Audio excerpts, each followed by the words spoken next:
नमस्कार साथियों, आप सभी का स्टार्ट साइंस क्लास में तहे दिल से स्वागत करता हूं। और आज हम देखना है क्लास 10 का पॉलिटी चैप्टर नंबर 2 है और चैप्टर का नाम है सत्ता में साझेदारी की कार्य प्रणाली और ये हमारा पार्ट 4 वीडियो होगा। चलिए देर नहीं करते स्टार्ट करते हैं। तो आज का टॉपिक है स्वशासन। तो जानते हैं कि जो स्थानीय जो स्वशासन होता है इसके कितने भाग होते हैं?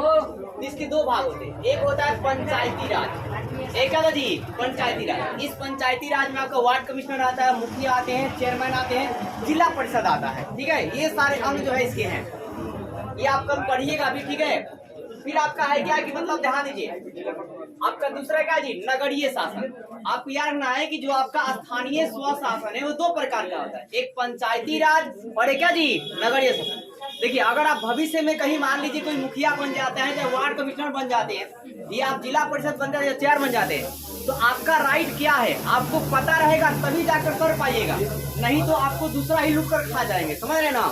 आपको बेनिफिट होगा लेकिन बहुत ही कम बेनिफिट होगा अगर आप अपने राइट को जानिएगा। ये सारा अधिकार जो है ना इस चैप्टर में आप पढ़ने वाले हैं कि पूरा मुखिया का क्या अधिकार होता है, वार्ड का क्या अधिकार है, उसका क्या काम है, क्या नहीं काम है, फिर उससे आपको क्या काम करवाना है, क्या नहीं करवाना है, ये सारी बातें आप कल जाने के लिए मिलेगी आपको।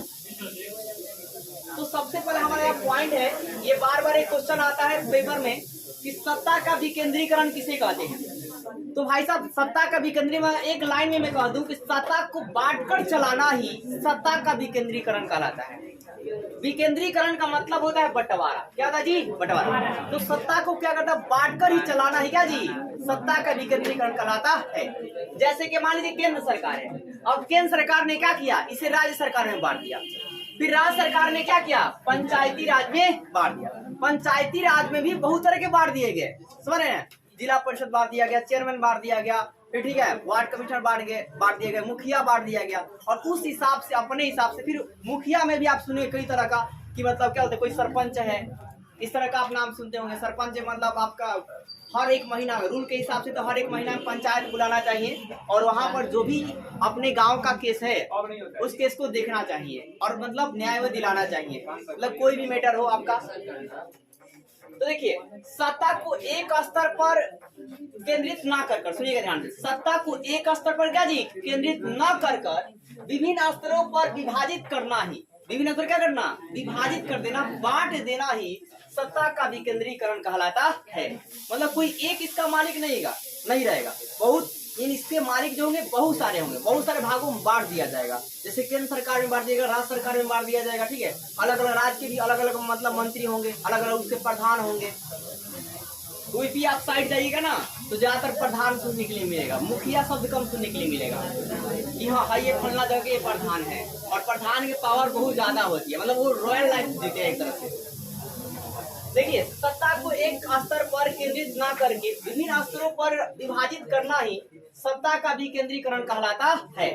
जैसे कि केंद्र सरकार जो है राज्य सरकार में बांट देती है और राज्य सरकार जो है पंचायती राज व्यवस्था में बांट देती है, और पंचायती राज व्यवस्था भी विभिन्न अंगों में बढ़ जाती है। जैसे आप लिख सकते हैं वार्ड कमिश्नर लिख सकते हैं, फिर आप जिला परिषद लिख सकते हैं, फिर आप चेयरमैन लिख सकते हैं, और फिर क्या सरपंच लिख सकते हैं, मुखिया इत्यादि जो है लिख सकते हैं। अब देखिए, बात करते हैं स्थानीय स्वशासन के बारे में। आखिर स्टार्टिंग कैसे होती है, कौन इसको चाहता है कि नहीं पंचायती राज व्यवस्था होना चाहिए। तो स्टार्टिंग में आपको याद रखिएगा, ध्यान दीजिए। सबसे पहले बात करते हैं अपने प्राचीन इतिहास की। तो आपके विश्व के इतिहास में बात किया जाए तो मतलब कोई अगर पश्चिमी देश कहते हैं, देखिए पश्चिमी देशों का कहना है, जैसे अमेरिका का कहना है कि लोकतंत्र जो गणतंत्र वर्ड है ये हमने शुरू किया, हमने दिया है। लेकिन उन मूर्खों को कौन बताए कि हमारे देश में आज से 4700 साल पहले आपका गणतंत्र था, लोकतंत्र था। और ये यहाँ मतलब बात करते हैं कहाँ की, सिंधु घाटी सभ्यता की। और सिंधु घाटी सभ्यता कहाँ के भाई साहब, ज्यादातर मतलब इतिहासकारों का कहना है कि ये हिंदुस्तान में ही विकसित हुई है मैक्सिमम, और कुछ इतिहासकारों का कहना है कि पाकिस्तान में विकसित हुई है, कुछ इतिहासकारों का कहना है कि मेलुआ में विकसित हुई है, मतलब अलग अलग देशों में हुआ है। लेकिन बहुत सारे इतिहासकारों का कहना है कि वो आपका इंडिया हिंदुस्तान में विकसित हुआ है। तो देखिए, आपका और भी मतलब एक और बात सुनिए, ये जो लोकतंत्र जो वर्ड है ना आपके बिहार से निकला हुआ है। मतलब इतने देश सब कुछ छोड़ दिया जाए तो आपके बिहार से, बिहार आपका मतलब बहुत ज्यादा स्ट्रॉन्ग, समृद्ध और धनी हर चीज से था, और किन्हीं के मजाल नहीं है कि उस जमाने में इनको हराने की कोई मतलब पक्षपात नहीं कर रहे। हाँ, तो यहाँ पर देखिए विश्व का सबसे प्राचीन गणतंत्र जो है कौन था जी? लिच्छवी गणतंत्र था, जो आज वर्तमान समय में लिच्छवी को वैशाली जिला के नाम से जानते हैं। किस नाम से जानते हैं जी? वैशाली। तो बताइए वैशाली कहाँ है? बिहार में। तो आपसे पूछा जाएगा कि विश्व का सबसे प्राचीन लोकतंत्र जो है कहाँ का था? तो क्या था जी? लिच्छवी गणतंत्र था। क्या था जी? लिच्छवी गणतंत्र। क्या था जी? लिच्छवी गणतंत्र था। याद रहेगा आपको? लिच्छवी गणतंत्र था, जो वर्तमान में किस नाम से जाना है? वैशाली के नाम से। किस नाम से जी? वैशाली। और वैशाली एक राजधानी थी 16 महाजनपदों की। अब ये देखिए महाजनपद क्या होते हैं? तो है क्या कि जो पहले के राजा हुआ करते थे, पहले आपका जन बना और जन से बना जनपद। सुनिएगा ध्यान से, जन था और जन से बना जनपद, और जनपद में लोग ज्यादा थे। अब लोगों की संख्या और ज्यादा बढ़ी ना, तो बन गया महाजनपद। क्या बन गया? और उस महाजनपद में बना कितना? 16 महाजनपद, जिसमें सबसे स्ट्रॉन्ग सबसे पावरफुल कोई था, वो था मगध महाजनपद। और आपको पता है कि मगध किस धरती पर है? तो बिहार के धरती पर है। ठीक है। और यकीन मानिए मैक्सिमम कंपटीशन के एग्जाम की तैयारी करने वाले जो बंदे होते हैं वो बिहार और खासकर यूपी के ही होते हैं। बाकी जो है आपका बिजनेस लाइन में जाते हैं, क्योंकि यहाँ पर कोई आपका बोलेगा कंपनी वगैरह नहीं है, इसी वजह से। तो देखिए आपका है क्या कि वैदिक ग्रंथों में सभा और समिति जैसी संस्था का उल्लेख किया गया है। मतलब जो वैदिक हमारा ग्रंथ है, वैदिक ग्रंथ की टाइम पीरियड की अगर मैं बात दूं कि कितना साल पुराना है वैदिक ग्रंथ आपका, जैसे कि आप ऋग्वेद पढ़ते हैं, यजुर्वेद पढ़ते हैं, वेद कितने आपके? 4 है। ऋग्वेद, यजुर्वेद, सामवेद, अथर्ववेद, है ना जी। सबसे पुराना वेद आपसे पूछ सकता है एग्जाम में, क्योंकि ये टॉपिक है। तो सबसे पुराना वेद कौन सा है? तो ऋग्वेद है। और सबसे नया वेद कौन सा है? तो अथर्ववेद है, जिसमें जादू टोना वशीकरण ये सब बात बताई जाती है। और जो सबसे पुराना वेद ऋग्वेद है, उसमें मतलब जो आपके क्या बोलते हैं, जो कृष्ण देव हैं, जो क्या कहते हैं श्री कृष्ण जी है, उनकी बातों को ज्यादा चर्चा किया जाता है। और वो जो वेद था ना, मतलब ऋग्वैदिक जो काल था, वो बहुत बेहतरीन ढंग का काल था। और उस समय में महिलाओं को बहुत ज्यादा मतलब है क्या, वो कहते हैं रिस्पेक्ट किया था और आदर किया था। इस वजह से वो जो है बहुत ज्यादा ऊपर उठा। लेकिन जैसे उत्तर वैदिक काल आया, उसमें आपका दहेज प्रथा वाली सिस्टम आ गई, समझ रहे ना, गिफ्ट वाला, जिसको आज के बोलचाल में बोलते हैं कि गिफ्ट दे रहे हैं, ठीक है। और गिफ्ट के नाम पर करोड़ों लेते हैं। मतलब ऐसे तय हो जाता है कि बिहार पुलिस में है तो 10 लाख या 15 लाख, फिर दूसरे में है तो इससे और ज्यादा, दूसरे में इससे और ज्यादा।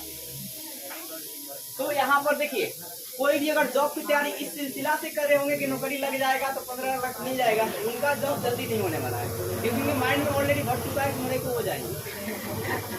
तो वैदिक ग्रंथ में क्या जी? सभा और साथ क्या जी? समिति जैसे संस्था का उल्लेख किया गया। आपसे पूछा जाएगा कि वैदिक ग्रंथों में किसका उल्लेख किया गया है? तो सभा और समिति का, संस्था का उल्लेख किया गया। इसी आधार पर ना हमारी जो गवर्नमेंट है, पहले की किताबों को पढ़कर, पहले की चीजों को जानकर आज की व्यवस्था बनाती है कि कैसे हमारा भी लोकतंत्र को चलाया जाएगा। पहले लोग कैसे जीते थे, कैसे अपने आप को बहुत बड़ा बिल्डअप करके रखे थे, उसी प्रकार पुराने इतिहास मतलब पुरानी चीजों को जानकर आज के राष्ट्रनेता भी अपने आप को बिल्डअप करके रखते हैं, मजबूत बनाकर रखते हैं। इसलिए कहा जाता है बार बार, देखिए मतलब आपको मैंने सुना होगा एक ओझा सर का मतलब बातें है कि जो लोग बीए करते हैं वो बहुत ही शर्मिंदगी से बताते हैं कि मैं बीए करता हूँ, या कभी किसी को नहीं बताते हैं। और जो आईआईटी वाले होते तो सीना तान नहीं करते, मैं आईआईटी करता हूँ, समझ रहे ना। लेकिन आपको यकीन मानिए जो राज चलाने वाला है वो बीए वाला ही है, आईआईटी वाले बहुत कम है, ठीक है। क्योंकि आईआईटी वाले तो मतलब आपको कहीं, हालांकि उनकी मतलब माइंडसेट ज्यादा है, ये बात है आईआईटी वाले भी, ठीक है। वही मॉडिफाई किए, वही मतलब कोई भी चीज बनाते, वही कार बनाते हैं, वही आपको मतलब नक्शा बनाते हैं, वो भी किसी चीज का मतलब एस्टिमेट रेडी करते हैं, कोई ब्यौरा तैयार करते हैं। लेकिन जो आपको मतलब राज करेगा भाई साहब कोई पॉलिटिक्स में, तो यहाँ पर आप साइंस पढ़कर राज नहीं कर सकते हैं, बल्कि आप पॉलिटी को पढ़कर, इकोनॉमिक्स को पढ़कर, जीडीपी को पढ़कर। आज की जब मतलब जनता की बात करते हैं कि आज की जनता चाहे पहले के जो टीचर थे वो क्या करते थे, 10th के बाद सोशल नहीं पढ़ना है, सामाजिक विज्ञान नहीं पढ़ना है। लेकिन यकीन मानिए कि 10th के बाद जिसने सोशल पढ़ा है वही जल्दी जॉब लिया है, जिन्होंने और साइंस को पढ़ते हुए सोशल पढ़ा है वो जल्दी लिया है, और जिन्होंने साइंस को सिर्फ साइंस को पढ़ा और सोशल को नहीं ध्यान दिया, छोड़ दिया, उनकी ही जॉब नहीं हो पाती है। उनकी जॉब में बहुत ज्यादा लंबे समय लग जाता है, या तो होता ही नहीं होता है, हो ही नहीं पाएगा। क्योंकि जो 10th के बाद आप में रिदम होती है वो रिदम किसी कभी बात नहीं आएगा। जो 11th 12th में इतना दिमाग फास्ट चलता है ना, कभी नहीं चलेगा। जितना फास्ट आप इतना मैनेज कर पाइए, इतना सिलेबस को मैनेज कर सकते हैं। तो इसीलिए 10th के बाद भी आपको साइंस स्ट्रीम लेने के बाद भी आपको आर्ट स्ट्रीम की तरफ ध्यान देने चाहिए और उसको पढ़ते रहना, थोड़ा भी एकदम बूंद बूंद तालाब को अपने भरते रहिए। कोई एक सब्जेक्ट उठा लीजिए, हिस्ट्री चाहे पॉलिटिक्स चाहे ज्योग्राफी। क्यों देखिए, अगर देखिए हमारे बिहार में जो वोट देने की बात करता हूँ यार ना, ये सारे आपके चैप्टर के हिस्से हैं, समझेंगे तो आप पेपर में लिख कर आ जाएंगे। क्योंकि हमारे जो बोर्ड की बात करते हैं, अगर आप जीडीपी क्या है जानते ही नहीं है, आप आपका एनएनपी क्या है आप जानते नहीं है, तो आप किसी को वोट किस आधार पर दीजिएगा? जाति के नाम पर दीजिएगा, धर्म के नाम पर दीजिएगा, इसी आधार पर न दे सकते हैं। क्योंकि आपको पता ही नहीं है कि जीडीपी क्या है, जीडीपी किस तरह बढ़ेगा, कैसे बढ़ेगा, कौन बढ़ाएगा। अब ये सारे जब बात पता नहीं रहेगा तो आप एक ही चीज को वोट दे सकते हैं, क्या? जाति के नाम पर, धर्म के नाम पर। इसलिए कहा जाता है भाई पढ़ लीजिएगा तो आपको अपना राइट पता होगा, आपका क्या अधिकार है पता रहेगी, और आप बार बार सरकार से सवाल कर अपने पक्ष की बात जो है मनवा सकते हैं। जैसे कि आपको एक बात बता रहा हूँ, जैसे तमिल क्षेत्र में जब संविधान बनाया जा रहा था ना भाई साहब, तो मद्रास, पहले जो इलाका था मद्रास था, जिसमें 4 राज्य आते थे, आज वो बढ़ चुका है। जैसे कि मद्रास में आता था आंध्र प्रदेश, फिर आपका कर्नाटक, केरल और आपका तमिलनाडु, 4 राज्य एक ही में थे, मद्रास में थे। वहां पर उन्होंने कहा कि हम लोग सब तमिल भाषा बोलते हैं, और उन्होंने कहा क्या कि भाषा के आधार पर आप कहा क्या मुझे एक अलग राज्य चाहिए।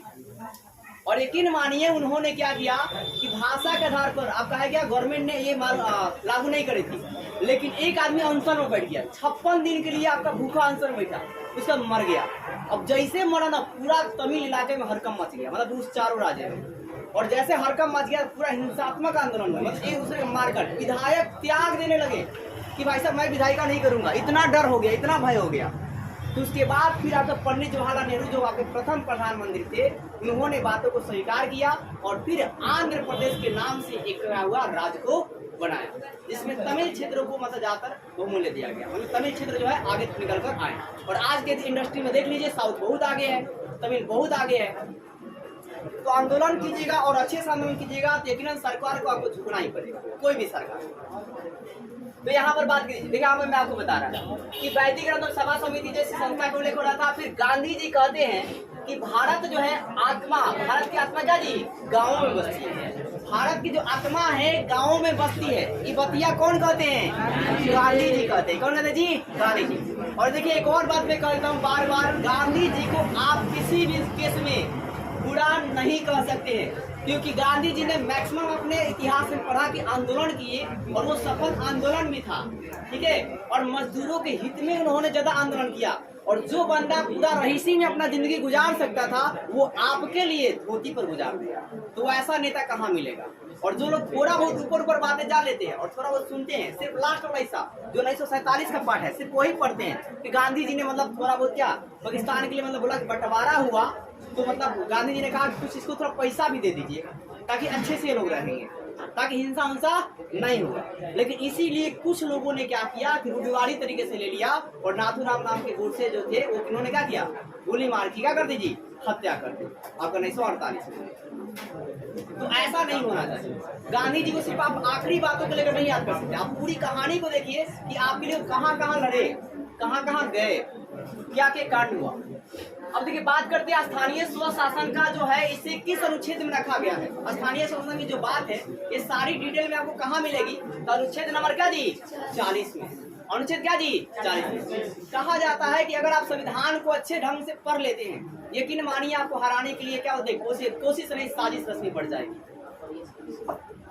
अब देखिए बात करते हैं पंचायती राज की, ठीक है। अभी आपका गवर्नमेंट आपको उसमें बहुत सारा संशोधन भी कर रही है। पंचायती राज तो मतलब हमारा इसे कैसा कि हम लोग गांव में ही रहते खासकर, ठीक है ना जी। तो पंचायती राज को बेहतरीन ढंग से पढ़ना चाहिए, क्योंकि आप ही लोगों में कोई मुखिया बनेगा, कोई वार्ड में कोई चेयरमैन बनेगा और सब चीज जानता रहेगा, तो आसानी से लिखेगा गवर्नमेंट अपने राज्य सरकार के पास और वहां से ब्यौरा तैयार मिलेगा। कुछ मन करेगा, हम कहते हैं 10% या 20% रखिए और बाकी का काम कर दीजिए। अगर 1 करोड़ का फंड आ रहा है तो कम से कम 80 लाख का काम कर दीजिए, 20 लाख आप रख सकते हो चलेगा। लेकिन आज के राजनेता क्या करते हैं भाई? 80 लाख रखते हैं और 20 लाख क्या करते हैं जी? काम करते थे, लेकिन उतना भी नहीं रखना चाहिए। इसलिए वो उनका एक बार चांस रहता है जीतने का, दूसरी बार हारने का चांस रहता है। हमारी जान तो क्या चाहिए, सिर्फ आप राशन टाइम पर दिलवा दो, और फिर क्या बोलते हैं इंदिरा आवास जिसका नहीं पास हुआ है, जो गरीब है उनका पास करवा दो, किसी का काम फंस रहा है जाकर खुद से जाकर करवा दो, बस इतना काफी है। बाकी सब पैसा रख लो चलेगा, लेकिन काम करवा दोगे तो इतना काफी। लेकिन वो काम भी नहीं करवाते, वोट तक आपको आएंगे घर, लेकिन उसके बाद नहीं आएंगे, आपको दूरवा देंगे, किसी चीज पर साइन करवाने के लिए जाइए, आपको मतलब क्या बोलते हैं 10 दिन लगवा देंगे, उसके बाद साइन होगी, ऐसा नहीं होगा। तो शुरुआत में देखिए बलवंत राय मेहता एक समिति थी, सुना दिया जी, बलवंत राय मेहता समिति, इन्होंने क्या किया, अनुशंसा किया, रिक्वेस्ट किया कि भाई साहब पंचायती राज होना चाहिए। उन्होंने क्या किया, 2 अक्टूबर 1959 को, 2 अक्टूबर को किनका जन्म हुआ था बताइए, गांधी जी का। कहाँ हुआ था, कहाँ हुआ था, गुजरात में। जी से गांधी, जी से गुजरात। तो देखिए बलवंत राय मेहता समिति के रिक्वेस्ट पर क्या हुआ, 2 अक्टूबर 1959 को राजस्थान के नागौर जिला से पंचायती राज की शुरुआत होती है। आपसे पूछा जाएगा पंचायती राज की शुरुआत इसी बार 2023 के एग्जाम में, सुनिएगा ध्यान से, 2023 के एग्जाम में ये क्वेश्चन पूछा हुआ था कि पंचायती राज व्यवस्था की शुरुआत कहाँ से हुई थी, तब यार लगा था जी राजस्थान से। और कई बार ये भी पूछा गया है कि किसने शुरुआत किया था, तो बलवंत राय का जी। हालांकि इसमें इस समिति के अध्यक्ष बलवंत राय थे, इसलिए इसका नाम पड़ेगा क्या, बलवंत राय क्या जी मेहता समिति।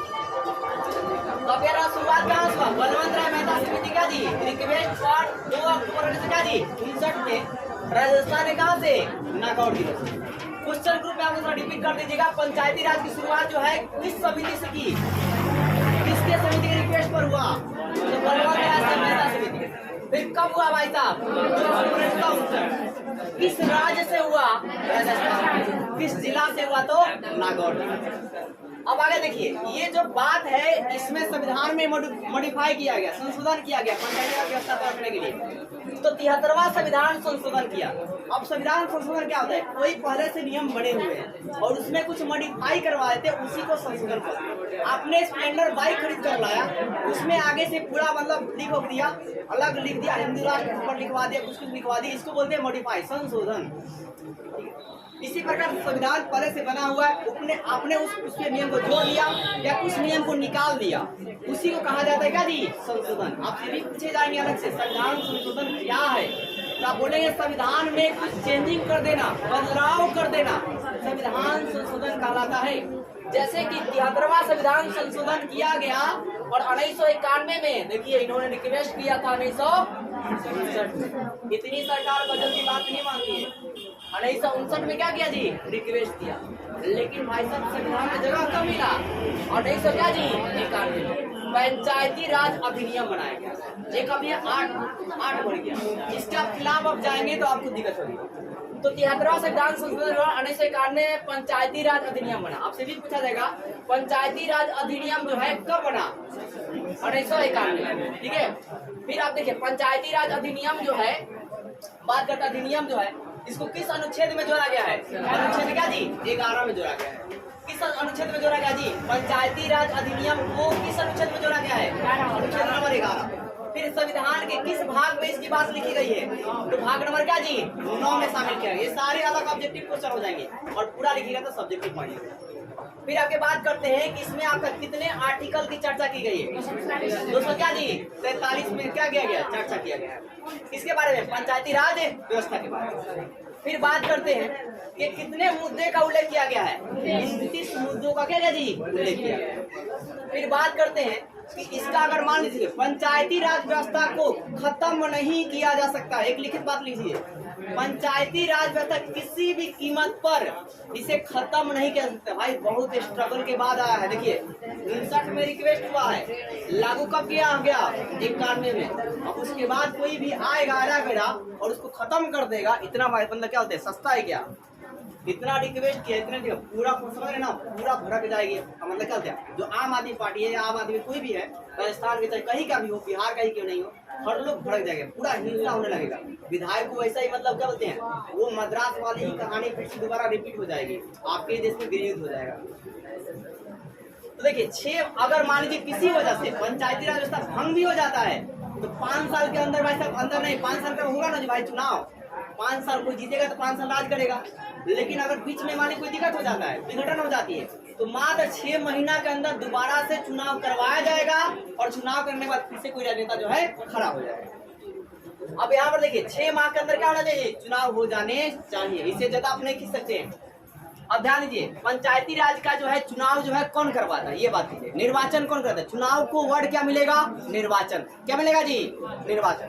तो निर्वाचन या चुनाव कौन करवाता है, तो राज्य चुनाव आयोग। कौन कराती है, राज्य चुनाव आयोग। ये भी आपसे पूछा जाएगा, जो पंचायती राज में आप वोट देने जाइएगा वार्ड के लिए, चाहे कभी किसी चेयरमैन के लिए, वो आप वोट देने जाते हैं तो कौन चुनाव करवाता है, तो राज्य आयोग। कौन करता जी, राज्य चुनाव आयोग करवाता है। कौन कराता जी, राज्य चुनाव आयोग करता है। उम्मीद करता हूँ आपको वीडियो अच्छी लगे, वीडियो लाइक कीजिए। मिलते हैं नेक्स्ट वीडियो में। चलिए सुनिए, तराशिए खुद को इस कदर की पाने वाले के नाज हो और खोने वाले के अफसोस रहे। तराशिए खुद को इस कदर जहां में, तराशिए खुद को इस कदर जहां में कि पाने वाले की नाज हो और खोने वाले को अफसोस रहे।